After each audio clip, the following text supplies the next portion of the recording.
அஸ்ஸலாமு அலைக்கும். இன்று ஒரு துவா.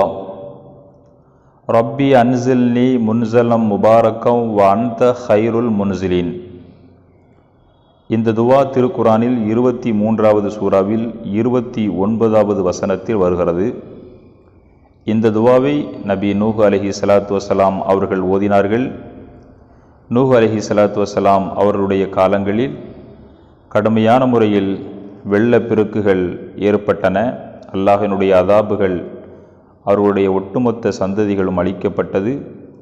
ஈமான் கொண்ட ஆண்கள் பெண்கள் ஒவ்வொரு ஜோடிகள் கப்பல்களில் பாதுகாப்பாக இருந்தார்கள். அந்த கப்பலில் அவர்கள் ஏறியது ரஜப் மாதம் 10வது நாள் கப்பலில் ஏறினார்கள். சுமார் 150 நாள் அந்த கப்பலில் அவர்கள் பயணம் செய்தார்கள். அதாவது முழு அந்த வெள்ளங்கள் அங்கங்கே அவர்கள் பயணம் செய்து கொண்டிருந்தார்கள்.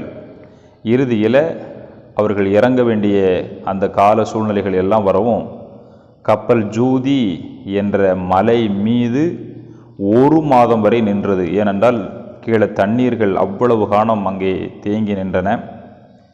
1 மாத காலம் ஜூதி என்ற மலையின் மீது அந்த கப்பல் நின்றது.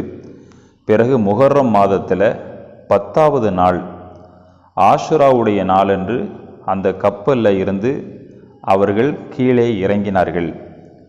அப்போ அன்னைக்கு அவர்கள் நோன்பு வைத்திருந்தார்கள். ஆஷுராவுடைய முஹர்ரம் மாதம் 10வது நாள் நோன்பு வைத்திருந்தார்கள். அப்படி நோன்பு வைத்திருந்த நிலையில தான் அவர்கள் அல்லாஹ்விடத்தில் துவா செய்து கொண்டே இறங்கினார்கள். அந்த துவா ரப்பி அன்சில்னி முன்சலம் முபாரக்கா வ அன்த ஹைருல் முன்சிலீன். இறைவா, நீ மிகவும் பாக்கிய உள்ளவன், இறங்கும் தலத்தில் என்னை இறக்கி வைப்பாயாக. நீ பத்திரமாக இறக்கி வைப்பவர்களில் மிக்க மேலானவன் என்ற இந்த துவாவை ஓதிக்கிட்டு தான் கப்பலில் இருந்து அவர்கள் இறங்கினார்கள்.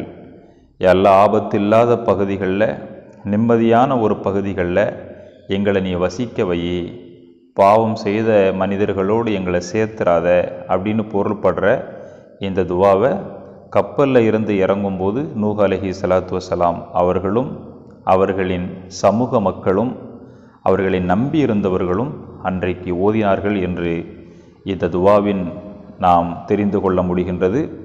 இது திருக்குரானில் இந்த செய்திகள் எல்லாம் இடம்பெற்றிருக்கின்றன என்பதை நாம் தெரிந்து கொள்வதோடு, ஜூதி என்ற இந்த மலை ஈராக் நகரத்தில் உள்ள ஒரு மலையினுடைய பெயர்தான் இந்த ஜூதி என்பதையும் நாம் புரிந்து கொள்வோம். இன்ஷா அல்லாஹ் நாளை வேறு ஒரு நபியும் அவர்கள் கேட்ட துவாவையும் நாம் நாளை பார்ப்போம். அஸ்ஸலாமு அலைக்கும்.